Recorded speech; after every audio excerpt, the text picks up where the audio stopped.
All right, John, good morning. Doing a screenshot of this thing so I can start pointing on screen and highlight what I'm doing. Anyway, next question. Thank you for doing your post drive capture on the Nano Cortex. Passing on to the next round of questions then. Where I was thinking of this thing is, what about MIDI switchers or switchers in general, matrix switchers and all that sort of stuff? Now, typically on that pedal show, which is the inspiration for a lot of things, you'll see a whole bunch of drives stacked up, and you've got the ability with their switcher to move the positions. So you can do that with a Morningstar matrix switcher, which I happen to have, but there's a whole bunch of cabling and faff to go about doing that, and fitting all that onto something like one of my new D'Addario expand boards. That's kind of not going to happen. You need a big board for that, and I'm trying to get away from all the big board thing. I would think that most people in this day and age would want to lighten the load. So if the Nano Cortex can do that, great. So does it switch quickly? The other thing I would think of, you mentioned in your thing, well, would you go and capture X many settings of the same pedal? I think not. That would just be mathematically ridiculous. But have a look at what I would typically do in a drive scenario on one of my stomps.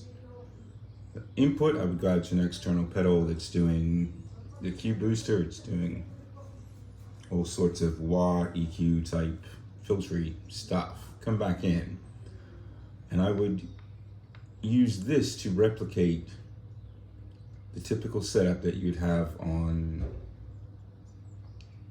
a matrix switcher. I would have one air apparent going into the Scream 108, or the Scream 108 going into, again, the Prince of Tone air apparent.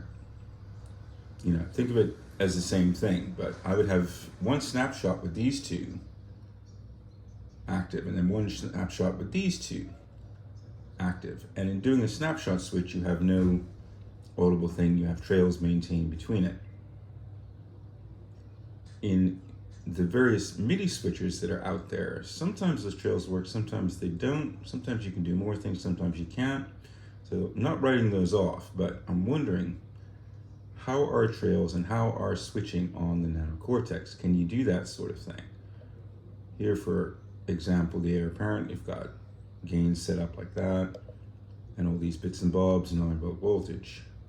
This other one, gain maxed out, just doing it for the hell of it, but you've also got those lovely little levels there which you can go and set either side. So you could put an expression pedal on that and just go between certain points.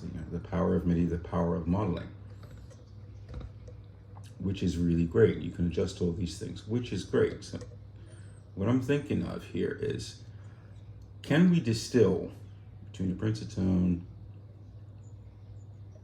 air apparent, they're supposed to be the same, between these two, which are basically the same pedal? You could just copy and paste that and have the same pedal with slight tweaks like that.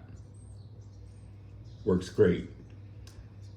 If you were doing captures of this like you would a snapshot, so I capture those two together and then I capture these two together, how fast is the switching time, and how much do you reckon you'd save on that? Say your board, which was all drive pedals for the most part, and then the stomp was doing modulation, as would my one do the same thing. This here,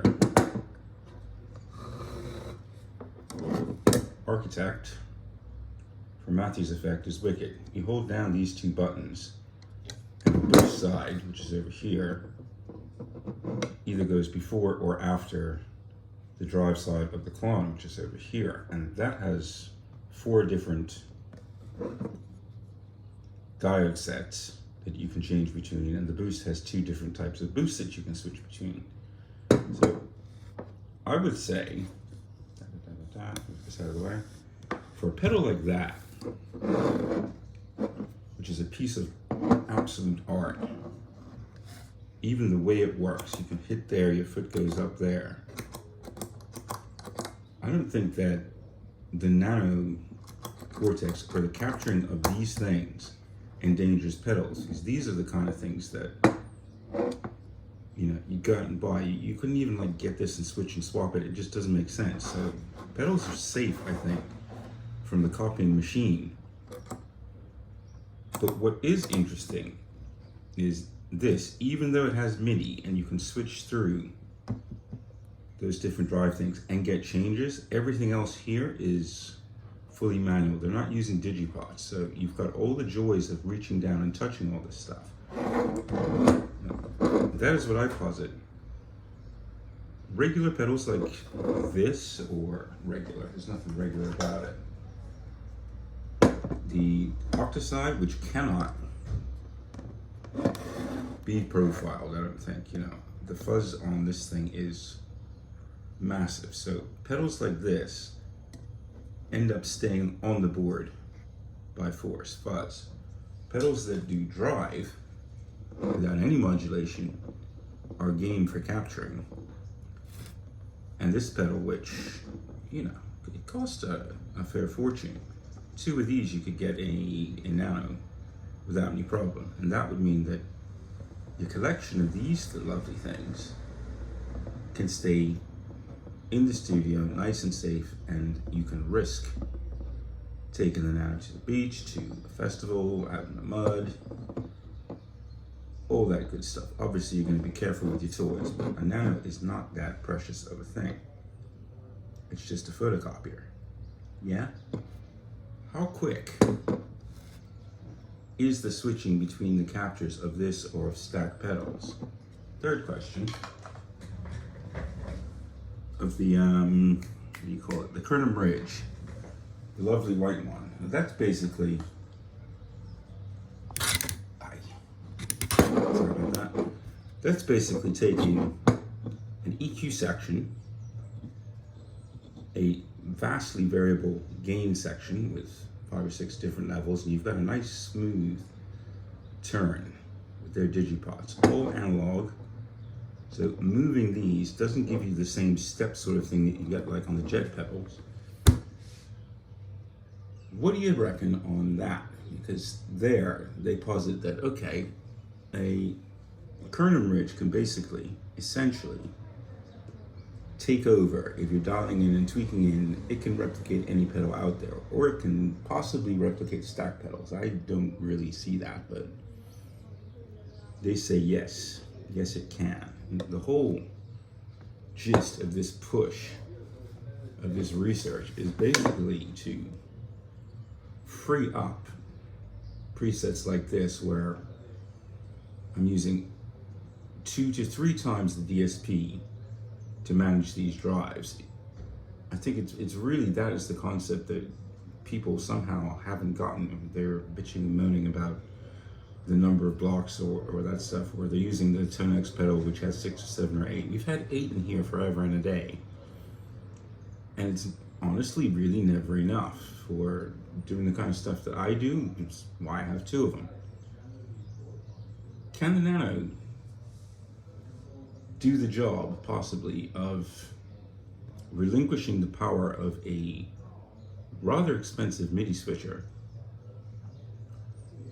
where you're not typically faffing about with parameters at all on a board? And that, I think, is an interesting topic, because people aren't going to necessarily go down. If you don't have presets on an analog switch like this, and you don't really remember the difference between that and that, if it makes a difference to you, or gain over here where your diodes really start acting up, a modeler can do that. You can peg between here and here and roll that with an XP. I guess that would be like what this fluid capture stuff is. I don't know. I'm not really into this stuff. I'm more a modeling guy, but